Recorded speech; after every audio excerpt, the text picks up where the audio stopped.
سزا ہمیں بھگتنا پڑے گی۔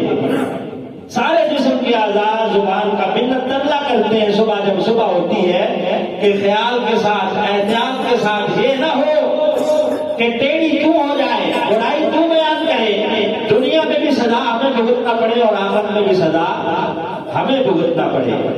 تو نبی پاک صلی اللہ علیہ وسلم نے واضح طور پر اپنے احادیث میں اس سے منع فرمایا ہے۔ قرآن پاک میں اللہ رب العزت ارشاد فرماتا ہے کہ یا ایھا الذین آمنوا اجتنبوا کثیرا من الظن ان بعض الظن اسم ولا تجسسوا ولا یغتب بعضکم بعضا ایحب احدکم ان یأکل لحم اخیہ میتا فکرہتموہ واتقوا اللہ ان اللہ تواب الرحیم۔ سورہ حجرات کے اندر اللہ فرماتا ہے کہ یا ایھا الذین آمنوا اجتنبوا، اے ایمان والو اجتناب کرو، بچو کس سے؟ کثیر من الظن، بہت زیادہ بدگمانیوں سے۔ ان بعض الظن اسم، بے شک بعض بدگمانیاں گناہ ہوتی ہیں۔ ولا تجسسوا، اور دوسروں کی جاسوسی نہ کرتے رہا کرو، اپنے اندر دیکھا کرو کہ آپ کیا ہو۔ ولا تجسسوا، دوسروں کی جاسوسی، عیب جوئی اور ان کے عیبوں کے ٹو میں نہ لگے رہا کرو۔ ولا تجسسوا یا ایھا الذین آمنوا اجتنبوا کثیرا من الظن ان بعض الظن اسم ولا تجسسوا ولا یغتب بعضکم بعضا۔ فرمایا ایک دوسرے کی غیبت مت کیا کرو۔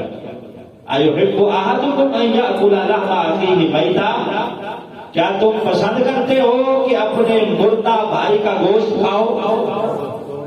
اللہ فرماتا ہے کہ یہ جو غیبت کرنا ہے نا، یہ مردہ بھائی کا گوشت کھانا ہے۔ کیا تم پسند کرتے ہو کہ مردہ بھائی کا گوشت کھاؤ؟ فکرہتموہ، یقیناً یہ تمہیں پسند نہیں ہے۔ واتقوا اللہ، اللہ سے ڈرو۔ ان اللہ هو التواب الرحیم، بے شک وہ توبہ قبول کرنے والا ہے اور وہ رحم کرنے والا ہے۔ اللہ رب العزت نے واضح طور پر سورہ حجرات کی اس آیت مبارکہ میں منع فرما دیا کہ نہ ہی عیب جوئی کسی کی کیا کرو، نہ ہی جاسوسی کیا کرو، اور نہ ہی غیبت کیا کرو۔ غیبت کرنا اللہ فرماتا ہے کہ اس طرح ہی ہے کہ جس طرح تم مردہ بھائی کا گوشت کھاؤ۔ اللہ سے ڈرو، توبہ کرو، بے شک وہ توبہ قبول کرنے والا ہے اور رحم کرنے والا ہے۔ اسی طرح نبی پاک صلی اللہ علیہ وسلم نے بھی ارشاد فرمایا، سرکار کی حدیث پاک ہے، فرمایا کہ سب سے بڑا جھوٹ یہ ہے کہ بندہ اپنے دماغ میں کسی کے بارے میں بدگمانی پیدا کر لے۔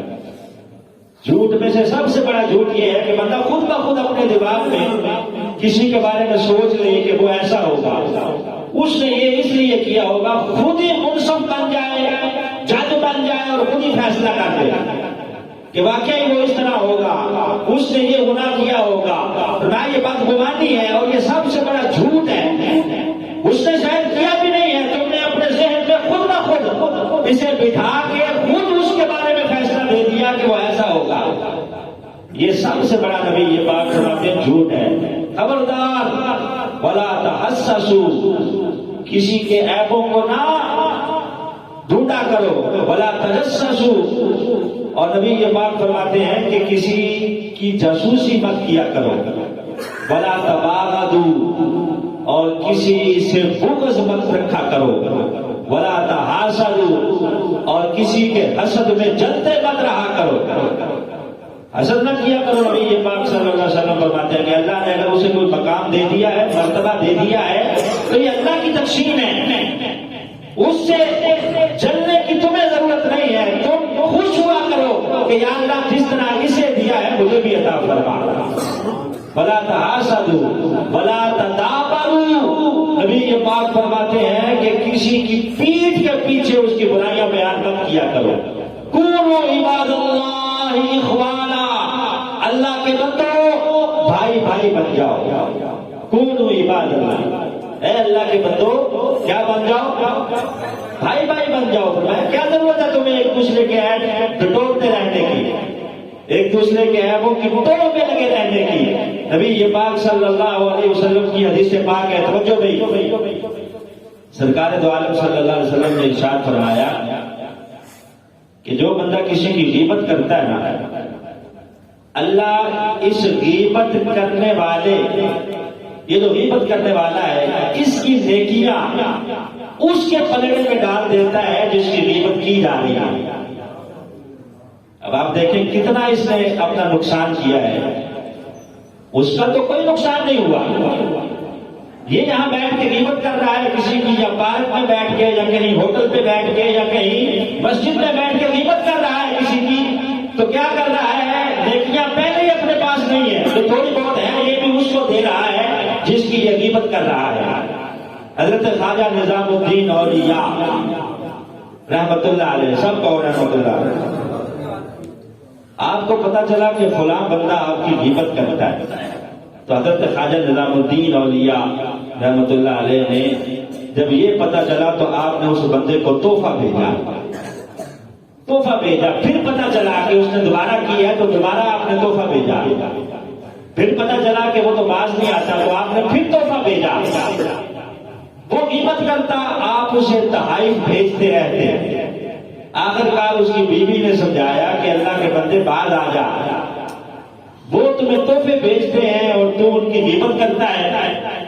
اس کے سمجھانے پر اس کو سمجھ آ گئی اور باز آ گیا، غیبت کرنا اس نے بند کر دی، ادھر سے تحفے آنا بھی بند ہو گئے، وہ جو تحائف آتے تھے نا اس کا سلسلہ ختم ہو گیا۔ ایک دن گیا جی حضرت خواجہ نظام الدین اولیاء رحمت اللہ علیہ کی بارگاہ میں، جا کے کہنے لگا کہ جناب جب میں آپ کی غیبت کرتا تھا تو آپ تحفے بھیجتے تھے، اب میں نے بند کر دیا ہے تو تحفے بھی آنا بند ہو گئے ہیں۔ تو حضرت خواجہ صاحب فرمانے لگے کہ پہلے جب تو میری غیبت کرتا تھا نا تو بھی تو اپنی نیکیاں مجھے بھیجتا تھا نا، ہم جو تحفے بھیجتے تھے وہ اس لیے بھیجتے تھے کہ تم اپنی نیکیاں میرے پلڑے میں ڈالتا تھا میری غیبت کر کر کے، ہم تجھے تحفے بھیجتے تھے کہ یا اللہ تیرا شکر ہے نیکیوں میں اضافہ تو ہوا نا، اس لیے ہم تحفے بھیجتے تھے، اب تم نے نیکیاں بھیجنا بند کر دیا تو ہم نے تحفے بھیجنے بند کر دیے۔ تو محترم سامعین حضرات، نبی پاک صلی اللہ علیہ وسلم نے صرف غیبت کرنے سے منع نہیں فرمایا، سننے سے بھی منع فرمایا ہے۔ یہ نہیں ہے کہ ایک بندہ کر رہا ہے اور پوری مجلس بیٹھی ہے اور بیٹھ کے سن کے مزے لے رہی ہے، نہیں، اس کو منع کرو کہ خبردار جس کی تو غیبت کر رہا ہے وہ تو ہمارا محسن ہے، وہ ہمارا دوست ہے، وہ میرا چچا ہے جس کی تو غیبت کر رہا ہے، وہ میرا رشتے دار ہے، تو کیوں ہمارے درمیان جدائیاں ڈال رہا ہے، نفرت پیدا کر رہا ہے؟ نبی یہ بات فرماتے ہیں نہ کرو نہ سنو، جو تمہارے پاس بیٹھ کے مجلس میں غیبت کر رہا ہے اسے ٹوکو، اس کے منہ پہ تھپڑ رسید کرو کہ خبردار تو کون ہوتا ہے ہمارے امام صاحب کی غیبت کرنے والا، تو کون ہوتا ہے ہمارے دوست کی غیبت کرنے والا، ہمارے رشتے دار کی غیبت کرنے والا، نفرتیں پیدا کر رہا ہے۔ اگر وہ باز نہیں آتا تو اسے مجلس سے اٹھا کے بھگا دو، اگر وہ نہیں جاتا تو خود وہ مجلس چھوڑ کے چلے جاؤ، وہ مجلس چھوڑ جاؤ جہاں کسی کی غیبت ہو رہی ہو۔ نبی یہ پاک صلی اللہ علیہ وسلم نے فرمایا کہ نہ ہی کرو اور نہ ہی سنو، یہ نہیں ہے کہ کوئی کر رہا ہے تو بندہ مزے سے سنتا رہے، سرکار دو عالم صلی اللہ علیہ وسلم نے کرنے سے بھی منع فرمایا ہے اور سننے سے بھی منع فرمایا ہے۔ یہ اتنا کبھی ہونا ہے کہ اس کی سزا قبر میں بھی ہوگی اور حشر میں بھی ہوگی، قبر میں بھی اس کی سزا ہوگی۔ نبی پاک صلی اللہ علیہ وسلم کا گزر ہوا، صحابہ کے ساتھ سرکار دو عالم صلی اللہ علیہ وسلم تشریف لے گئے تو دو قبروں کے پاس سے آپ گزرے۔ نبی پاک صلی اللہ علیہ وسلم جہاں سے گزرتے تھے سارا علاقہ مہک جاتا تھا، پتہ چل جاتا تھا کہ سرکار یہاں سے گزرے ہیں۔ گزرے جس راہ سے وہ سید والا ہو کر رہ گئی ساری زمین امبر والا ہو کر، ساری زمین معطر ہو جاتی، معطر ہو جاتی جہاں سے سرکار گزرتے۔ نبی پاک صلی اللہ علیہ وسلم صحابہ کے ساتھ جا رہے ہیں، دو قبروں کے پاس سے گزر ہوا تو نبی پاک صلی اللہ علیہ وسلم نے ارشاد فرمایا کہ ان دونوں قبروں والوں کو عذاب ہو رہا ہے، دونوں کو عذاب ہو رہا ہے۔ پوچھا گیا حضور کس لیے ہو رہا ہے؟ فرمایا ان میں سے ایک غیبت کیا کرتا تھا اور دوسرا پیشاب کے چھینٹوں سے نہیں بچتا تھا۔ نبی پاک صلی اللہ علیہ وسلم نے یہ بھی بتا دیا کہ کس لیے ہو رہا تھا۔ فرمایا ایک چغلیاں کرتا تھا، غیبت کرتا تھا، دوسرا پیشاب کے چھینٹوں سے نہیں بچتا تھا، یعنی آخرت میں تو اس کو اپنے کیے کی سزا بھگتنا پڑے گی، قبر میں بھی اس کو عذاب ہو رہا ہے۔ کس لیے کہ وہ غیبت کرتا تھا۔ اتنا برا اور کبھی کام ہے جس سے گناہ سمجھا ہی نہیں جاتا، مزے لے لے کے لوگ جو ہے وہ غیبتیں کرتے ہیں، برائیاں بیان کرتے ہیں پیٹھ کے پیچھے۔ اتنی ضرورت ہے تو منہ کے اوپر بیان کریں نا اس کو۔ اگر آپ کو کوئی اس کے اندر عیب نظر آتا ہے کسی میں تو منہ کے اوپر اس کو بیان کریں۔ اگر آپ پیٹھ کے پیچھے بیان کریں گے تو آپ اپنی نیکیاں اس کو دے رہے ہیں۔ سرکار نے فرمایا کہ یہ وجہ ہے جس وجہ